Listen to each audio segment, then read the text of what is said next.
बच्चों, अगले दिन हम पढ़े थे समांतर प्लेट संधारित्र की धारिता, उसके लिए व्यंजक यानी उसका सूत्र प्राप्त किए थे और संधारित्र की धारिता कैसे बढ़ाई जा सकती है इसके लिए हम लोग बात किए थे।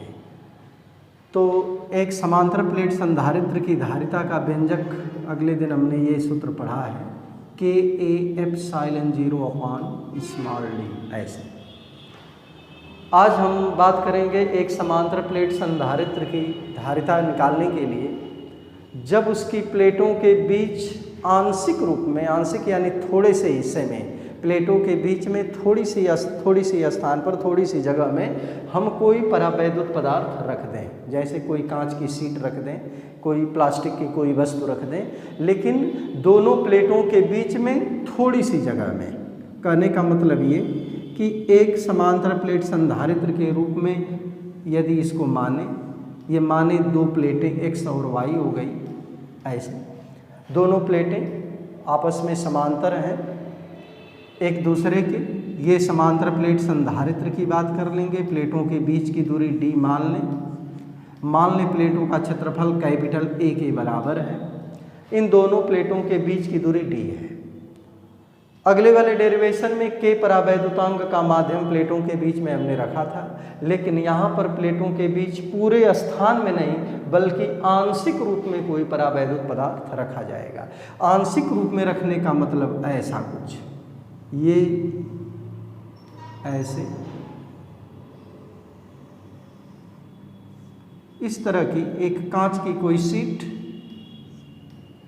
जिसका परावैद्युतांक, जिस परावैद्युत माध्यम का परावैद्युतांक k है, इसकी मोटाई स्मॉल t के बराबर है, ऐसे। तो हेडिंग के अनुसार हम माना एक समांतर प्लेट संधारित्र XY जिसकी प्लेटों का क्षेत्रफल कैपिटल A के बराबर है, प्लेटों के बीच की दूरी स्मॉल d के बराबर है।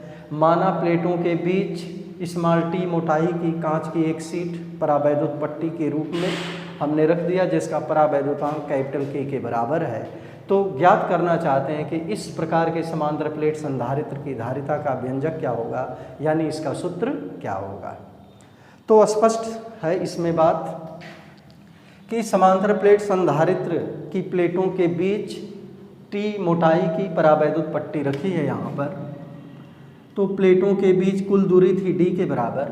यदि t दूरी में ये परावैद्युत पट्टी आ गई तो प्लेटों के बीच वायु में दूरी कितनी बची? प्लेटों के बीच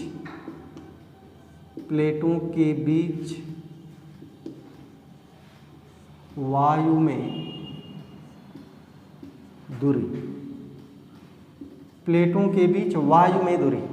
अगर ये t मोटाई की परावैद्युत पट्टी नहीं होती तो d दूरी तक वायु होती, लेकिन t दूरी तक परावैद्युत पट्टी आ गई तो अब वायु कितनी दूरी में रह जाएगी? तो वायु में दूरी होगी बराबर d माइनस t। तो स्पष्ट हो गया कि इसमें वायु में दूरी d माइनस t रहेगी और t दूरी में परावैद्युत पट्टी रहेगी। अब हम देखेंगे कि ये जो समांतर प्लेट संधारित्र की जो d माइनस टी दूरी में वायु है और t दूरी में परावैद्युत पट्टी है, तो हम देखेंगे कि इनकी प्लेटों के बीच d माइनस टी दूरी में वायु है, तो वायु में वैद्युत क्षेत्र की तीव्रता क्या होगी? तो प्लेटों के बीच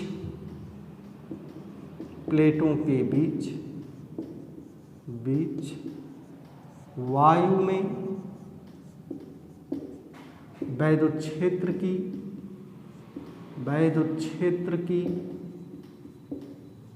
तीव्रता, वैद्युत क्षेत्र की तीव्रता प्लेटों के बीच वायु में है तो E0 से रिप्रेजेंट करेंगे और बराबर जानते हैं सिग्मा अपान एप्सिलॉन 0, सूत्र पढ़े हैं। E0 का पुराना सूत्र है सिग्मा अपान एप्सिलॉन 0। चूँकि सिग्मा का मान Q/A होता है, सिग्मा की वैल्यू Q/A होती है, तो यहाँ Q/A वैल्यू रख देंगे तो E0 का मान आ गया Q/A एप्सिलॉन 0। तो प्लेटों के बीच d माइनस टी दूरी में वायु है और वायु में वैद्युत क्षेत्र की तीव्रता ये है। प्लेटों के बीच t दूरी में परावैद्युत पट्टी है और परावैद्युत पट्टी के भीतर वैद्युत क्षेत्र की तीव्रता क्या होगी? तो परावैद्युत पट्टी के भीतर वैद्युत क्षेत्र की तीव्रता।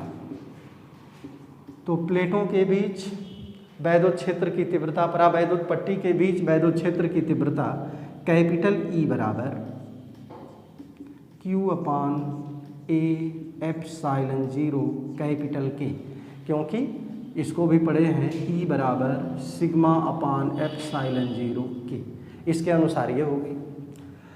अब हम निकालेंगे इनकी प्लेटों के बीच में विभवांतर कितना होगा। तो E0 कितनी दूरी में है, d-t दूरी में है। E0 कितनी दूरी में है, तो ये d-t दूरी में है। और कैपिटल E वैद्युत क्षेत्र जो आया है ये कितनी दूरी में है, तो कैपिटल E वाला जो आया है ये t दूरी में है। तो विभवांतर का सूत्र कैसे देखेंगे, विभवांतर का सूत्र V बराबर E बराबर V/d। यदि वैद्युत क्षेत्र की तीव्रता मालूम है, प्लेटों के बीच की दूरी मालूम है, तो विभवांतर का मान V बराबर E/d होता है। तो हम जानना चाहेंगे कि समांतर प्लेट, इस प्रकार की समांतर प्लेट संधारित्र की प्लेटों के बीच कुल विभवांतर कितना होगा। तो समांतर प्लेट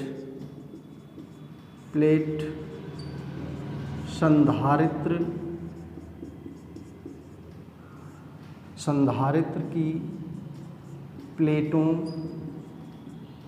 के बीच कुल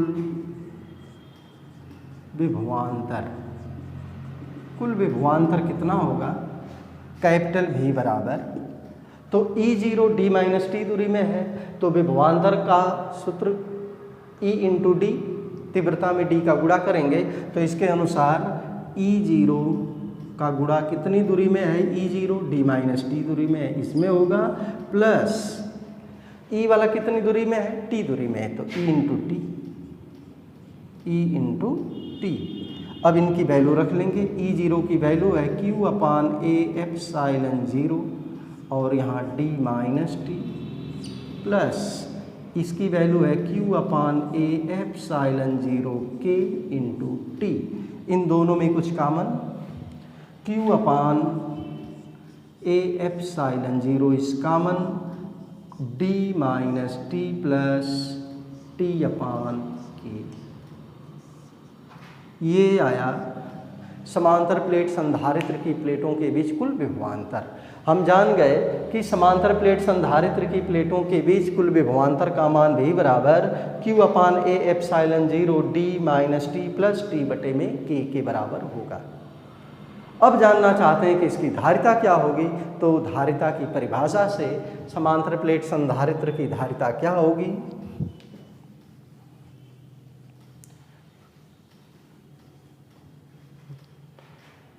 समांतर प्लेट संधारित्र की धारिता, समांतर प्लेट संधारित्र की धारिता, परिभाषा कहती है धारिता C बराबर Q/V। तो C = Q/, कितना भी है प्लेटों के बीच का, प्लेटों के बीच कुल विभवांतर की वैल्यू हम पढ़े हैं, ये है Q/A/ε0 ब्रैकेट में d-t प्लस t/k। ये Q और Q कैंसिल, तो फार्मूला के अनुसार C की वैल्यू क्या आ जाएगी, तो संधारित्र की धारिता C का मान, ये A/ε0 ऊपर जाएगा, तो C की वैल्यू आएगी A/ε0/d-t प्लस t/k।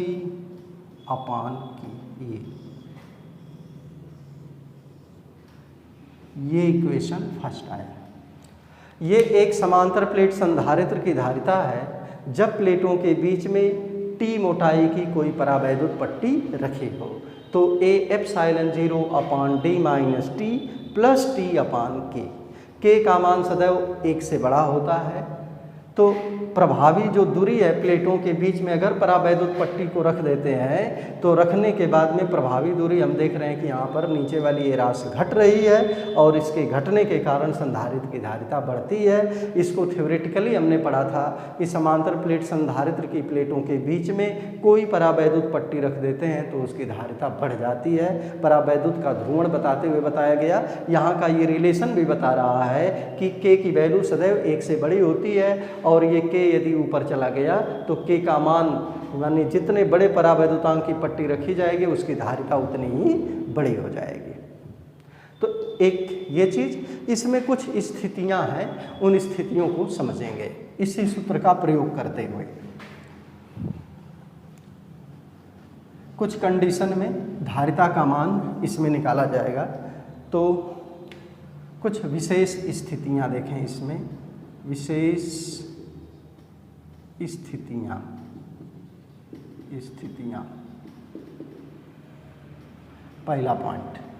पहले पॉइंट में हम विचार करेंगे कि ये जो परावैद्युत पट्टी है ये आंशिक रूप में यानी टी दूरी में ही न होकर के ये परावैद्युत पट्टी ये पूरे स्थान में होती, तो ये पूरे स्थान में होती तो टी का मान बढ़ेगा, टी का मान बढ़ करके पूरे स्थान को कवर करेगा तो टी का मान किसके बराबर हो जाएगा, डी के बराबर। यदि प्लेटों के बीच पूरे स्थान में परावैद्युत पट्टी रखी हो तो टी का मान किसके बराबर हो जाएगा, टी का मान डी के बराबर हो जाएगा।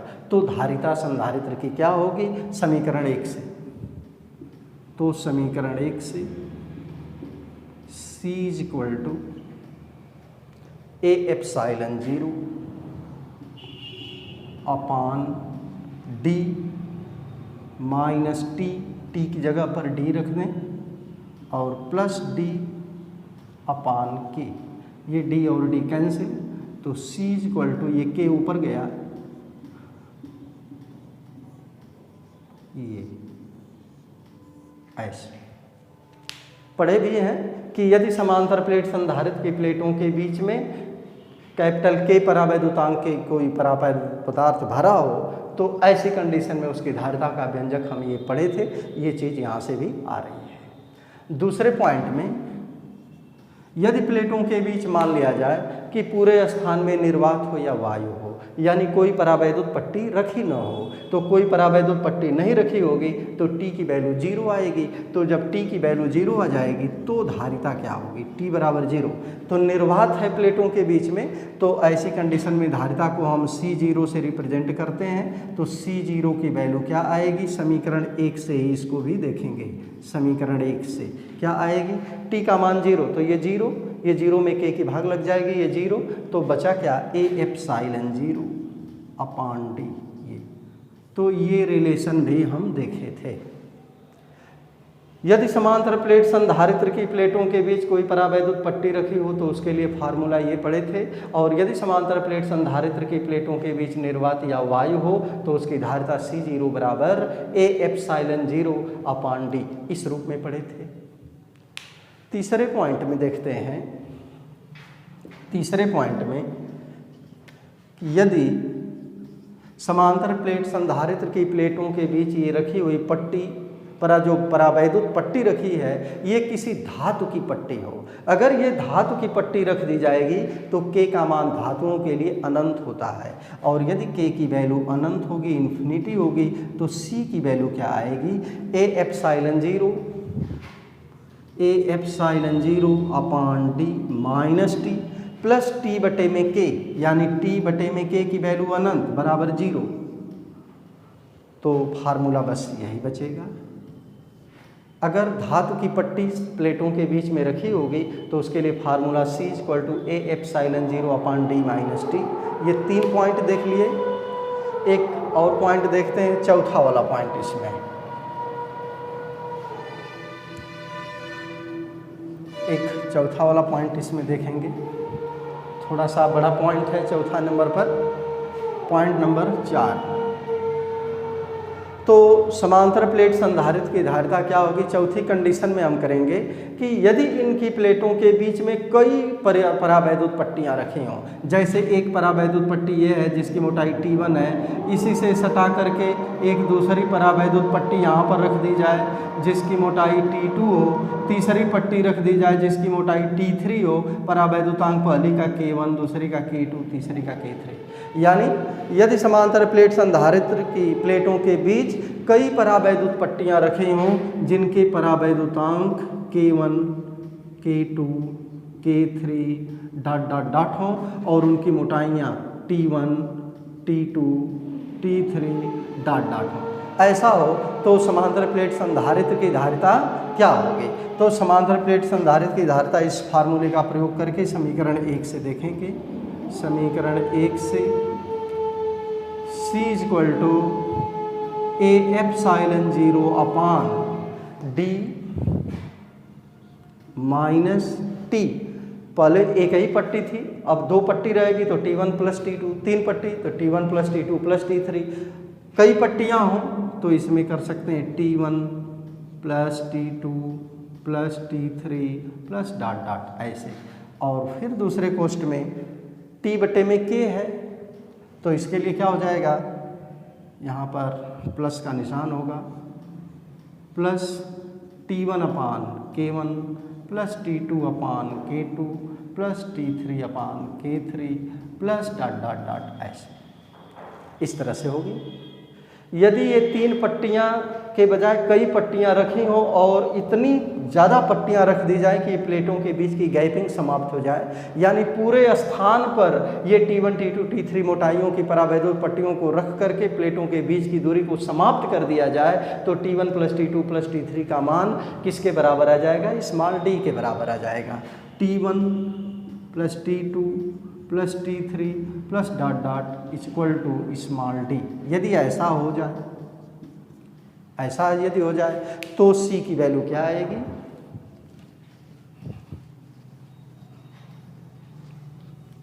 यदि ये ऐसा हो जाएगा तो C बराबर A एप्सिलॉन 0 अपान T1 अपान ये D माइनस D से ये D कैंसिल हो जाएगा तो जो बचेगा उसी को हम लिखेंगे यहाँ पर T1 अपान K1, T2 अपान K2 प्लस T3 अपान K3 plus dot dot dot ऐसे। ये समांतर प्लेट संधारित्र की धारिता। तो बच्चों हमने पढ़ लिया समांतर प्लेट संधारित्र की धारिता और आगे वाले टॉपिक में हमने पढ़ लिया समांतर प्लेट संधारित्र की धारिता जबकि उसकी प्लेटों के बीच आंशिक रूप में कोई परावैद्युत पदार्थ रखा हो। तो ये टॉपिक आपका कंप्लीट हुआ।